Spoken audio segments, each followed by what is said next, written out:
Teleamazonas presenta 24 horas con Liz Valareso y María Gracia Costa.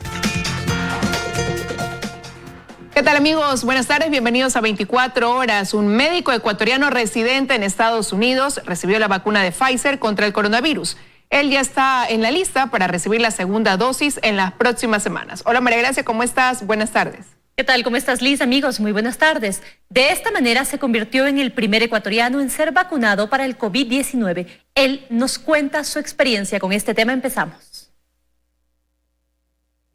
Estados Unidos es uno de los países que ya suministra la vacuna contra el coronavirus a su personal médico. El pasado lunes, la primera en recibir la dosis fue Sandra Lindsay, una enfermera de la unidad de cuidados intensivos del Hospital Judío de Long Island en Nueva York. Desde entonces, la campaña se extiende a todos los estados y en la Florida se inoculó ya a los médicos del Jackson Memorial. En este grupo está Ricardo Caputi, un médico ecuatoriano, clínico endocrinólogo.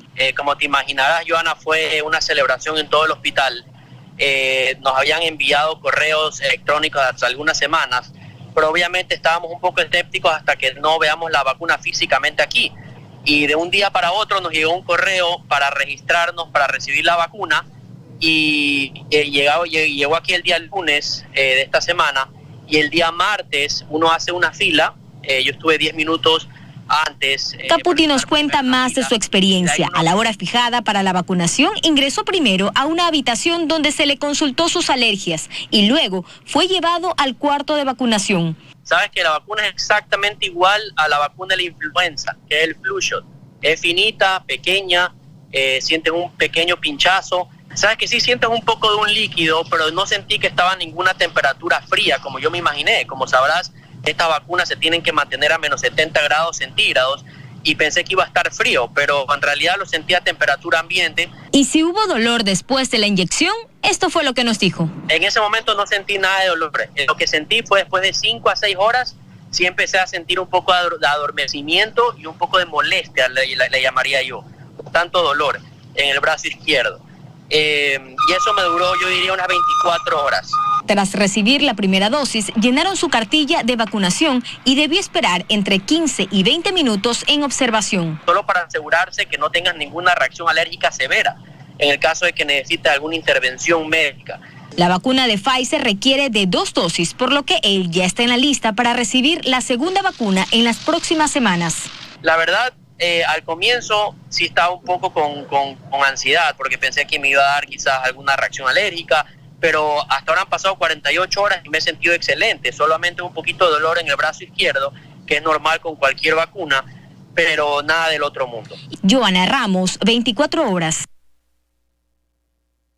En el futuro, los municipios, universidades y la empresa privada sí podrán intervenir en la vacunación contra el COVID-19. Si bien el ministerio reiteró que en una primera fase será imposible, abrió la posibilidad de que puedan hacerlo después si cumplen con ciertos parámetros.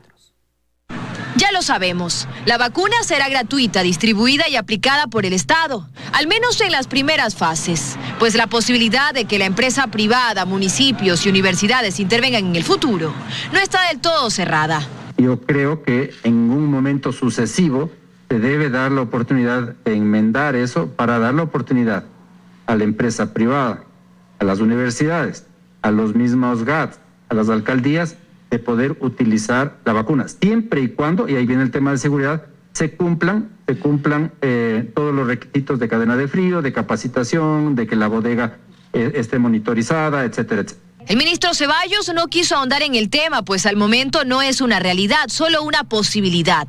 Lo real actualmente es que el proceso de vacunación quedará en manos del Estado. Pero ¿qué debo hacer para recibir una dosis? Así ocurrirá todo. El Ministerio de Salud ya tiene nuestra base de datos, tiene el registro de empadronamiento del Consejo Nacional Electoral, pues solo se vacunará a las personas mayores de 18 años. Cuando comience la vacunación masiva, se hará una convocatoria a través de WhatsApp, mensajes de de texto o a través de un call center.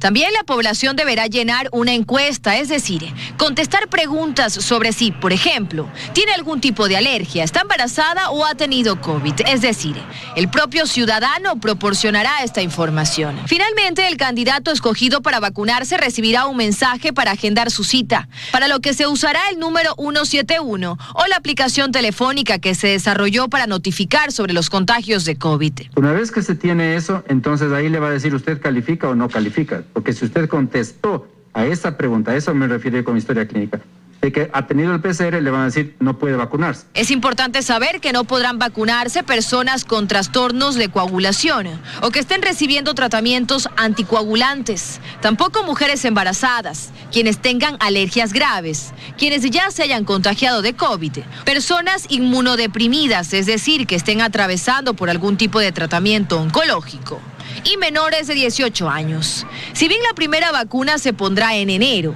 la vacunación masiva, que podría incluirlo a usted, iniciará a finales de marzo. Dayana Monroy, 24 horas. Y un amplio recorrido en el desarrollo de medicamentos y el reconocimiento de la comunidad científica avalan el trabajo de varias de las farmacéuticas que han conseguido desarrollar vacunas contra el COVID-19. Dos especialistas llaman a la ciudadanía a confiar en la ciencia. Que el escepticismo se combate con información, coinciden los epidemiólogos e investigadores Rodrigo Enríquez y Andrea Gómez, quienes aseguran que la ciudadanía debe darle un voto de confianza a la ciencia. Pues tras el desarrollo de las vacunas están farmacéuticas y profesionales que han recibido el aval de la comunidad científica internacional. Por ejemplo, la vacuna de Oxford y AstraZeneca, el desarrollo está liderado por el doctor Andrew Pollard y que ha tenido amplia experiencia en el desarrollo de vacunas contra la meningitis. La vacuna rusa, la Sputnik 5, la lideran el doctor Denis Logunov y Alexander Ginsburg.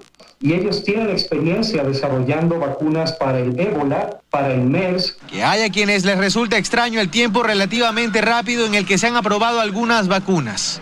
Explican que no solo se trata de que varias de ellas partieron de investigaciones y pruebas ya adelantadas, sino además que muchos proyectos han recibido financiamiento como nunca antes. Han sido más rápidos porque hay un aporte económico bastante fuerte a nivel mundial y por otra parte los procesos administrativos que para otras vacunas eran mucho más largos, en este momento también se acortaron.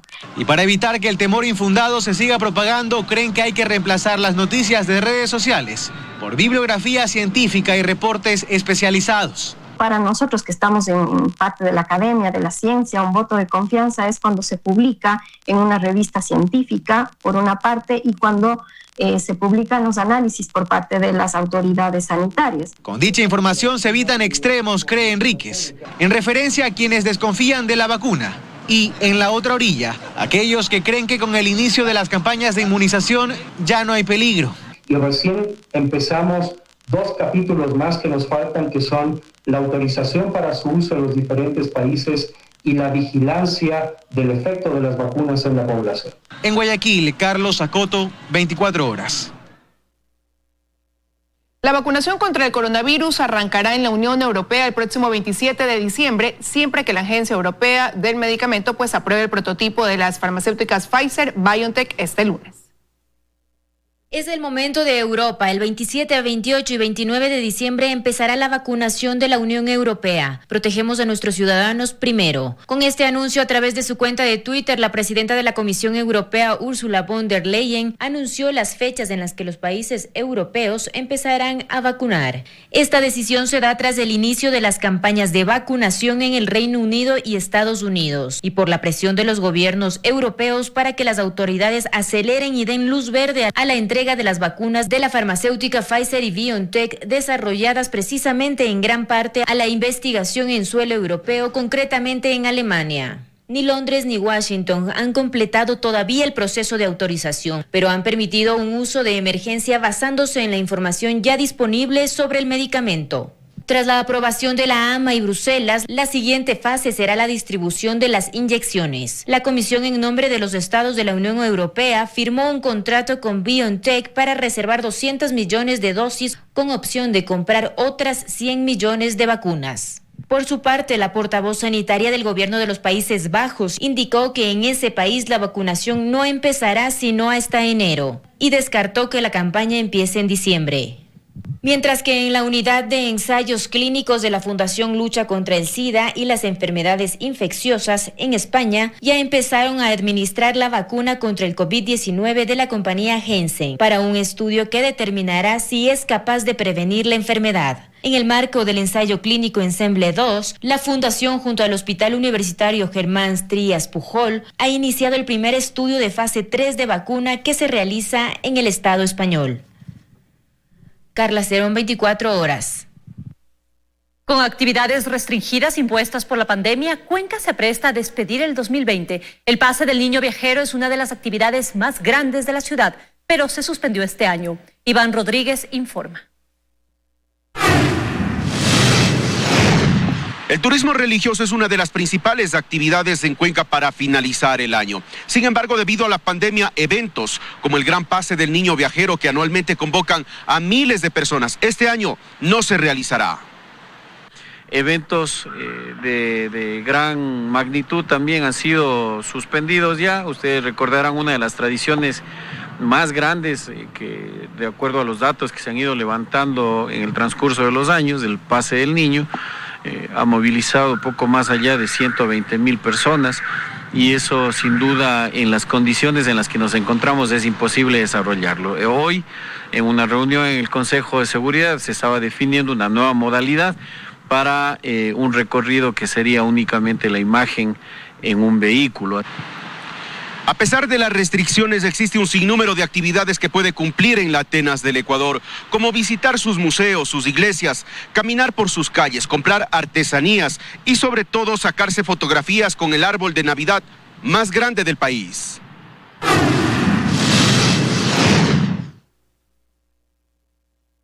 Revisamos otros temas. Por disposición judicial, el Consejo de Participación Ciudadana deberá consultar a la Procuraduría General del Estado sobre el proceso para reemplazar a un vocal de la Judicatura que renunció en noviembre pasado. La titular del organismo, Sofía Almeida, cuestiona esta decisión. Un poco más de 3 horas después de que el Ejecutivo presentó una medida cautelar, la jueza titular de la Unidad Judicial Civil con sede en Iñaquito dispuso dejar sin efecto las resoluciones adoptadas en la sesión extraordinaria que el Consejo de Participación Ciudadana convocó el pasado miércoles. En ella, con 7 votos a favor, es decir, con la aprobación de la totalidad de sus miembros, el organismo resolvió consultarle a la Corte Constitucional sobre cuál es la vía para reemplazar al vocal de la Judicatura, Jorge Moreno, que renunció en noviembre pasado. Pero a la par de esa reunión, el Ejecutivo presentó una medida cautelar que fue aceptada y en la que se le ordena al Consejo de Participación Ciudadana que esa consulta se la haga a la Procuraduría General del Estado y ya no a la Corte Constitucional. Sofía Almeida es la titular del organismo. Yo estoy haciendo las consultas necesarias a mis asesores jurídicos, pero cuando entiendo que una medida cautelar es de una persona hacia el Estado, no de institución a institución, y que esto podría ser una interferencia de funciones. Extraña que disponga que sea la Procuraduría General del Estado una entidad que es el abogado del Estado, cuando la Corte Constitucional es quien debe absolver las consultas. Almeida asegura que el organismo que preside no puede resolver por fuera de las decisiones tomadas por el transitorio, cuyos integrantes conformaron el actual Consejo de la Judicatura tras recibir ternas de 5 organismos y funciones del Estado, entre ellas el Ejecutivo. El Consejo de Participación Ciudadana propone que Elsie Celi, actual suplente del vocal Fausto Murillo, mocionado en su momento por la Asamblea Nacional, sea quien ocupe la silla vacía, mientras el Ejecutivo pide que ese nombre salga de una nueva terna que ya fue enviada, en un tema donde aún no hay acuerdos, pero sí disposiciones judiciales. En Guayaquil, Carlos Acoto, 24 horas. La Asamblea Nacional se fue a su receso legislativo con una lista de pendientes. Pese a que se aprobaron 20 leyes en esta pandemia, hay deudas, como el informe sobre la supuesta irregularidad en la emisión de carnés de discapacidad y la ley de extinción de dominio. Los asambleístas se fueron de receso legislativo hasta el 31 de diciembre, luego de 9 meses de sesionar de forma virtual por la pandemia. Ha sido un año con dificultades, pero creo que en el balance ha sido positivo, casi 20 leyes aprobadas de manera virtual. Sin embargo, para asambleístas y expertos en temas parlamentarios, la Asamblea Nacional deja deudas. En números diría que la Asamblea ha cumplido.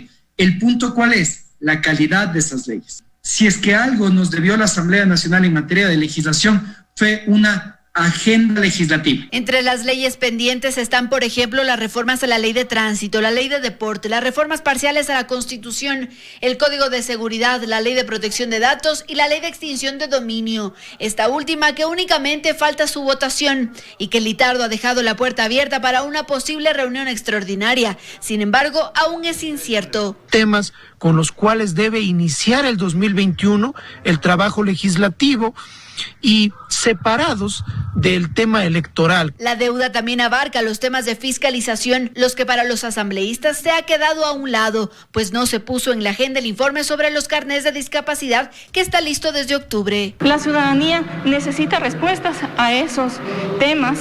Allí hay 16 causales para inicio de juicios políticos a autoridades del Estado que han incumplido con este proceso. En ese mismo informe se señala al legislador Fabricio Villamar para que sea investigado, pero la depuración interna puede esperar según la Asamblea, pues el caso de Karina Arteaga sigue en el congelador desde marzo y el Comité de Ética no ha sido notificado para el inicio del proceso interno. La fiscalización, más allá, en lugar de ser un legítimo ejercicio de control político, al parecer se convirtió en un elemento de negociación para tratar de generar gobernabilidad con el Ejecutivo. Esta asamblea culmina su periodo en 5 meses, un periodo marcado por los escándalos de los diezmos, los acuerdos de última hora y una baja credibilidad. En Quito, Andrea Samaniego, 24 horas. Estamos de regreso con más información. La propuesta del vicepresidente Enrique Pita de cambiar la fecha de la primera vuelta no sería posible debido a que podría incurrir en la nulidad del proceso electoral. Esto causa mayor inseguridad jurídica y desconfianza en la autoridad electoral.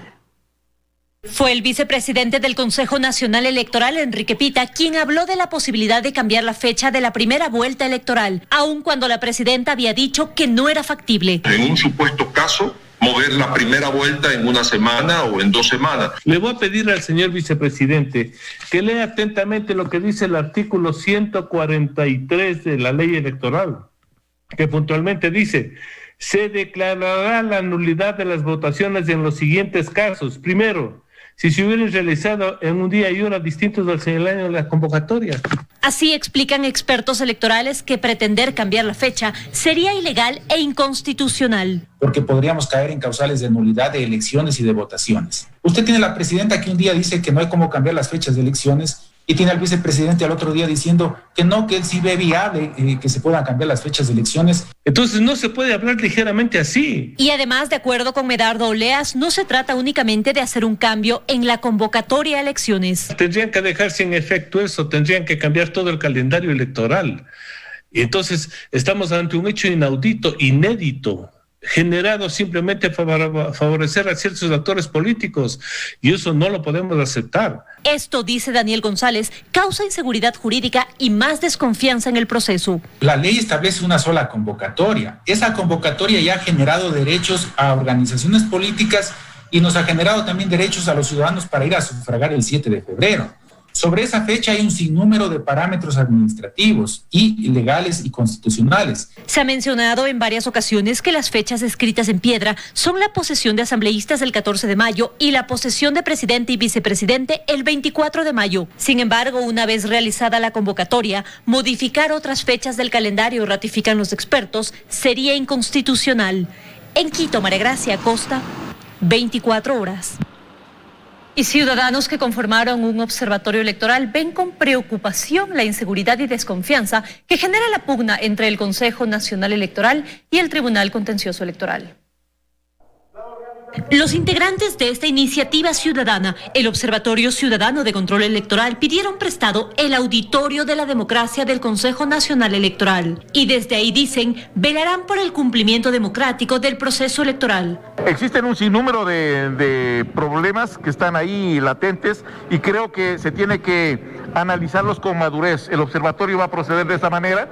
Sin embargo, les preocupa la situación que se ha generado en la función electoral. Es un problema serio que sin lugar a duda afecta el sistema democrático del Ecuador. anuncian que a partir de esta fecha analizarán a detalle lo sucedido con el Tribunal Contencioso Electoral y hacen hincapié en la necesidad de generar confianza en la ciudadanía. Esto complica más aún el proceso electoral.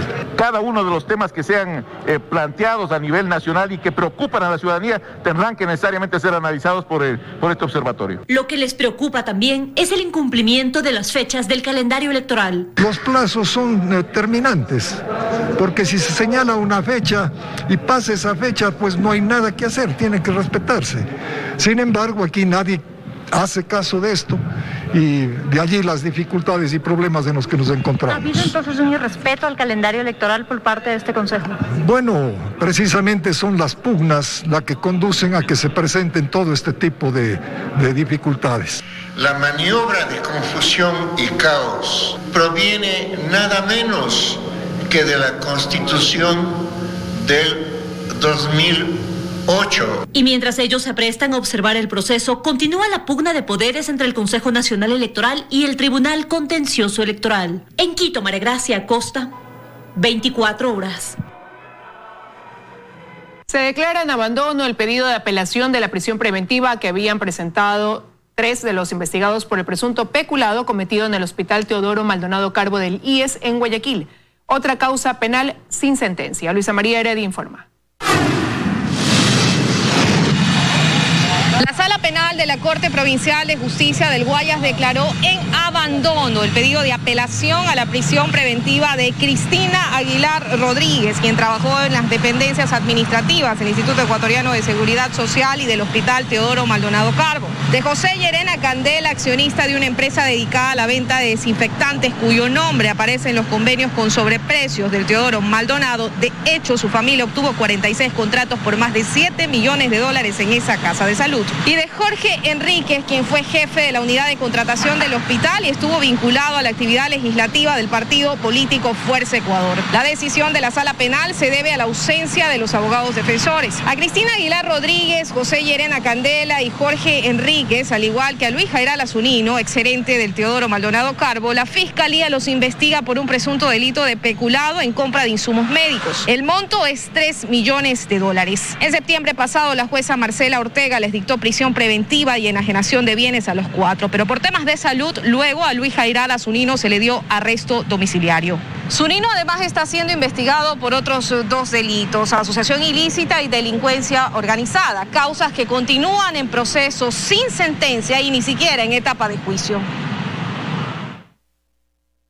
Luego de 40 años de actividades, la organización Olimpiadas Especiales Ecuador recibió la condecoración Medalla de Orden Nacional al Mérito en grado de oficial a través de un decreto ejecutivo. En el acto, el presidente Lenín Moreno destacó la trayectoria de Héctor Cueva como máximo representante de esta institución que respalda a más de 21,000 deportistas en todo el país. Al evento asistieron también 2 talentosos jóvenes deportistas que han representado a Ecuador en Olimpiadas Especiales en todo el mundo. Olimpiadas Especiales y Héctor, sin esperar nada a cambio, en lugar de pedir, lo dan todo de su parte, tanto que su acción va más allá, bastante más allá del plano deportivo. Miren que han construido 15 escuelas de educación especial. La fundación no solo da alegría a los atletas, sino a sus familias, da alegría al país. Eso es lo que reconocemos el día de hoy.